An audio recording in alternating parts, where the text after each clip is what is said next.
1940, Ethel Merman was on Broadway in a play called Panama Hattie. It's a takeoff on Panama Hat, get it? In the cast was a woman named Betty Hutton. And they did tryouts for the show, and in the tryouts, Betty Hutton had a song that was like the showstopper. It's just everybody was applauding, and they were like, "Oh, what a great song!" And so Ethel said, "Cut that song." She had the song removed. Betty Hutton wanted to just leave the play, but the producer talked her into staying. He said, "I'm going to be moving to Paramount soon. I'll get you some jobs there if you stick around." In 1946. Ethel Merman was in another show on Broadway called Annie, Get Your Gun. It has songs like Everything You Can Do, I Can Do Better. And it also has a song called There's No Business Like Show Business. And it was a big hit. They turned it into a movie, but like a lot of Broadway shows that Ethel Merman did, they didn't offer her the part in the movie. She had a larger-than-life talent, and it didn't really translate well to film. So they offered the role to Judy Garland. Judy Garland to play Annie Oakley. That was going to be a great film. Judy Garland actually wasn't too crazy about the part, but she did her best until she was exhausted and overworked. And she was fired. And then they hired Betty Hutton to replace her. How's everybody doing tonight? How many of you got high for tonight? Oh, come on, people. Closest pot shop's just a couple blocks away. I'll share. I didn't get high. I'm just having a little martini here. I find a martini kind of relaxes me before a show, and if I put just a touch of acid in it, it really just sets the tone for the show. So.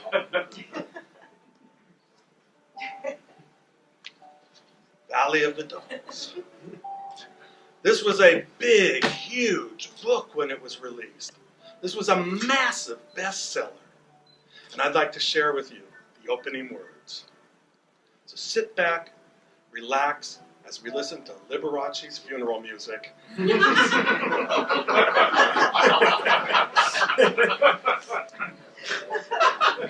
Somebody snorted. And that's okay. We don't judge here. We simply observe. You've got to climb to the top of Mount Everest to reach the Valley of the Dolls. It's a brutal climb to reach the peak, which so few have seen.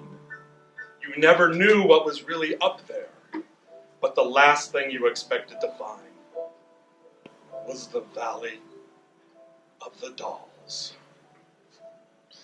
That was written by the great Jacqueline Suzanne. One clap for Jacqueline. She's dead. She can't hear you. So, and I want to give you a sort of synopsis of the play, of the book, kind of a nutshell version. Okay. 1945, Ann Wells, she leaves Lawrenceville, where she's living, to go to New York City, and she gets a room in a boarding house, and she meets Neely O'Hara, who becomes her roommate, and then there's Jennifer North, and well, she can't act, she can't sing, she can't dance, but she's got tremendous boobs, and so she's in shows, and then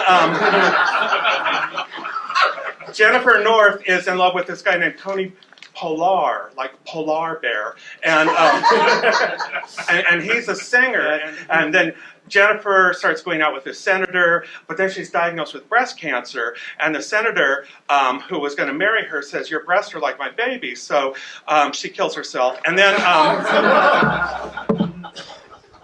what would you do? When Jackie Suzanne started to write, she was told to write what you know. And she knew this stuff. This was like a page from her diary. In fact, She was born in 1918. That's the same year that my parents were born, in fact. 1918 she was born. And she was born to a woman named Rose, who was a school teacher, and to a man whose name was Robert, my favorite name, by the way. And Robert was a painter. He was a portrait painter. And Picasso once said that in order to paint a fish, you have to eat it. And Robert had kind of the same philosophy with women. And